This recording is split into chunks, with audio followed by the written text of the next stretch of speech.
it's one of my sister. She that is here. She's the one who have been helping me since that 2 years. What does she also do? She's a prostitute. So how much do you pay your madam to bring you here? She said I would pay her 60 million. And I've paid her half of the money. I've paid her 37 million. Within 2 months? Yes. Are there receipts to that effect? Sorry. You pay receipt. You get receipt for the job done, the payment you've done for her. No. So how can you prove that you've paid? Okay, yeah, I wrote it down. If I give her money, anytime I give her money, I wrote the date. The date and the month. And the amount I used to give her. I have it write down in my book. It doesn't look like you are doing this alone. How many of Nigerians? We are more than we are plenty. How many? We are plenty. Some in that place. They even brought some girls day before yesterday. Small girl. When they come, they put her wig. They put the girl's wig. If you're small, they will put you wig on your head so that you look mature. So that police will not harass you on the road. That's why they go and put big wig in the girls, the small ones, in their head. We are many. Let me say, all the whole Nigerian girls, this is where they came to do prostitution. And where do you operate? Where do you go at night or day or morning to have your prostitution done? Where? In the night, if you're if you're doing road work, you go to Vienna, any club around, or you stand on the road. That is how we have been suffering here. So how do they get the girls into the country? When they see you, they will approach to you. They will tell you that, oh, maybe if they see that you've not opened eye, they will tell you, when you come to Ghana, there's one work, there's one Oyibo man. When you see, you will go to them, or they are working. You will be working in a ship, and they will be paying you plenty money. So when they call that name, that plenty money in Nigeria, the thing will no. As in, when you hear that money, that amount of money, you will just get shocked and you say, that kind of money, I can make it in Ghana. Why would I follow you? And let's go. Before you know it, you will follow them. When you came here, what they told you is not what you said.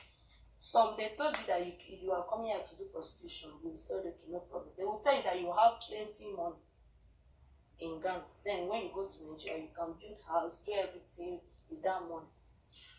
Were you a prostitute back in Nigeria? I was not a prostitute. I was working in Tantalizer 21 Road. But I used to have connection in my phone. Maybe when a big man came to the place, buy something, he might like me, and he will say, baby, I want to see you somewhere, I will go. The man will give me plenty money. Tomorrow morning, I go back to my work. You go and do what?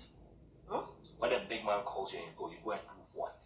When you go, maybe he wants to date you or what? Maybe when you go to him, he will ask you, what do you need?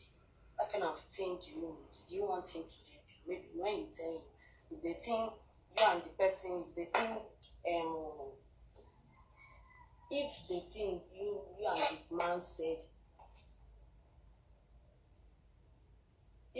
you and the man said, work, you people will start dating and he will be helping you. Would that include sex? Why won't you sex? You will sex him. Is he not a man and you are a girl?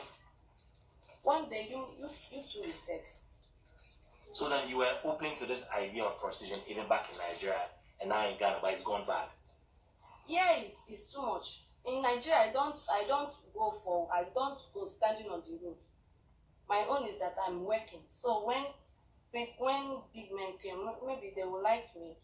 They will ask me to come. When I come, when we start dating, you will sex. Even married people, they sex. So it's like corporate prostitution. Yes, prostitution. Not you can stand on the road. People will be seeing that this is what you're doing. It's just connection. You and the person, if the person like you, the way you treat the person, people will start friendship. From there, the person will be helping you. Girls Ultimate News. She is bound to pay her madam, a camping in the girls trafficking business, Vivian Inkechi, 8,000 cedis to buy her freedom. More shocking, Jennifer cannot do otherwise or run away because she, like all her other Nigerian counterparts, is under a spiritual oath. And when you have money, you just go direct and give them. Like see if they are using something on you. When you have money, you can't save money on your own. When you have money, you have like 3 million, 2 million, you just go and give them. You suspect there's something that they do that if you get the money, you Yes. take all to them? Yes. What do they do? Maybe they use charm. They will charm you. Because if they charm you, when any money you have, you give them. You won't even take anyone to hide or to say. This is so sad because of the corruption in the government in Nigeria, and I'm sure this is prevalent in Africa, period. But because of the corruption in Nigeria, in Africa, there's no job for the young men and for the young women.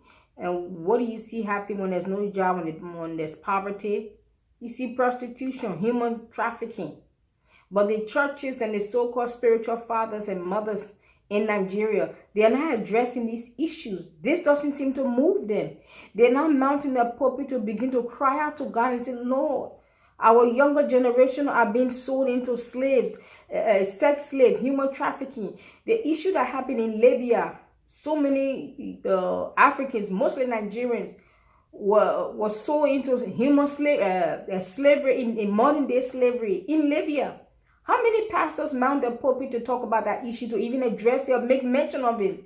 Not a single one. But every other week, somebody's coming out with a message about tithes. If you tithe, you are cursed. If you don't tithe, God will grind you to the doors. And don't listen to social media, because social media, don't be pastored by social media. And I've been flying private jets before you were born. And God called me and made me the apostle of prosperity in this nation. And then the dumb sheep will come to your page and tell you, touch not God's anointing, and he's my father, he's my mother. So if those were so-called spiritual fathers of the land, why is this issue not troubling them? Why is this issue not on the forefront of the agenda for them to preach about it every Sunday? Why is this issue, why does this issue not concern them? Why is this not being talked about in the pulpit? Why is it not being addressed? Why are they not putting their heads together to mobilize and get these young women out of slavery, sex slavery, and give them another opportunity or a better opportunity to better themselves? Why is this issue not even being addressed on the pulpit? All they're talking about tithes and tithes and tithes.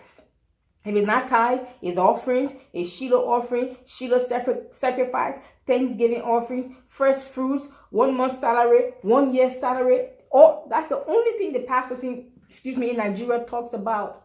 So that leads me to think where their heart is.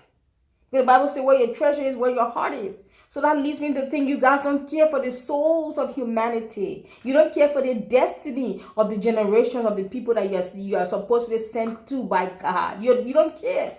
Because if you care, why this issue? This video is not something that was made 5 years ago or 10. This is recent.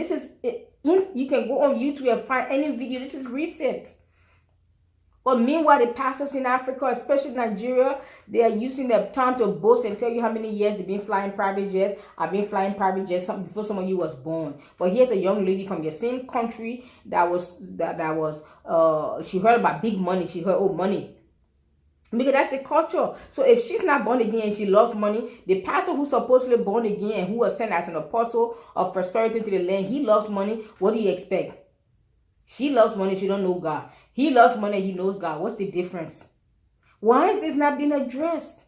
Why is there no moral outcry? Why are the pastors not organizing? All they fasting for 50 days fast, 40 days fast, 100-day fast. Why? So the enemy can die.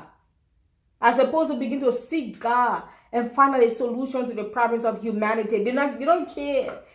All those your dumb sheeps. Now they're going to come to my video and say, don't touch my God's anointed, and that's my father. Is that your father? Does your father know your name? Can you pick up your phone and call your father in the Lord? If you need help to pay your rent, can you call your father to wire you some money by Western Union to help you pay your rent? When last you pick up the phone to talk to your father, your so-called father, your mommy? When last your father called you to say hello to you or to check on you to see how you're doing? Does your father even acknowledge your existence? Does your father even know you exist? Does he or she even know your name? Oh, this is my father, my father. Call your father now if you need help. No, but what your father do? Your father come to you when he needs help and he will tell you God said you should sow your 1 month salary so you can be blessed. Well, if that's the way God bless us, then it's time for your father to sow his 1 month salary he received from the church into your life so God can bless him. Since this sowing and reaping is about you giving money to the church so God can bless you, now if it's true, it's time for the church to give money back to the congregation so God can bless them, since that's the logic behind it. You better wake up, Africa. All you dumb sheeple, you blind. Open your eyes, open your ears. I'm on a campaign to see every one of those shrines empty. I know they call them churches. I'm on a campaign to see every single one of those shrines emptied out and let the people go out to the streets and begin to preach the gospel without using a word. I say I'm on a mission to see to it that every shrine is empty in Nigeria, that every shrine is empty in Africa. I know you call them church. I call them shrine. Let me turn this off. You feel, or the others also have the same. Excuse me. I feel it. I'm on a mission to see to it that every shrine is empty and the people leave those shrines and go to the street and preach the gospel. Just like St. Francis of Assisi, he said, go and preach the gospel to every village. Only use words when necessary. How do you preach the gospel without using words? Go and find a poor widow, give her something to eat. Find a kid in the street that have no clothes on. His clothes is so wretched and so tattered. Buy him, take him to the store, give him a bath. Buy him some new clothes and new shoes. Give him something to eat. Find a single mother who's struggling. Give her food to eat or put her kids through school. Clean up your neighborhood. There may be trash all over the place. Pick once a week or once a month. Have a neighborhood or fellowship where everybody goes down in the neighborhood and clean up your own neighborhood. Or go and find somebody's house who is so beaten down and begin to paint their house for them. Clean up their house for them. Go to the hospitals. How many people waiting in their hospitals? I'm talking about Africa. How many people in the hospitals right now who are on their deathbed and the hospital is holding them ransom because what? They haven't paid their medical bill. Go to the hospital and pay the medical bill, as opposed to giving this money to all your pastors and your fathers in the law, your daddy and your apostle and your GO, so they can have the audacity to come on the pulpit and then insult you and tell you to your face that you are too small to sponsor the kingdom. Okay, since you are too small to sponsor the kingdom, keep your money in your pocket, go to the streets and find somebody who needs help and bless them, because Jesus said, I was hungry, you didn't feed me. I was thirsty, you didn't give me water to drink. And some of those ignorant people in Africa will say, oh, you can't just give your money to anybody in the streets because you're not sure they will do witchcraft to it. But then you're the same African who say with the same mouth, you don't care what the pastor does with your money. It's between him and God. Well, if you don't care what the pastor does with your money, or you don't care what your money is being spent, then you should have no problem giving it to somebody in the streets. Because the pastor spend your money anyhow, you say you don't care, give it to somebody in the streets. Jesus said that's who he is. He said, what you do to the least of these people in the street is what you done unto me. Africa, the time is up for your bewitchment spell to expire. Wake up now from your stupidity. Let those shrines you call church, let them be empty today and every day of the week. Let all of us hit the streets and begin to preach the gospel to the poor, to the broken, to the dejected, to the rejected, to the confused, to the prostitute, to the witches, to the homosexual. Let us go preach the gospel to them without using a word. Thank you.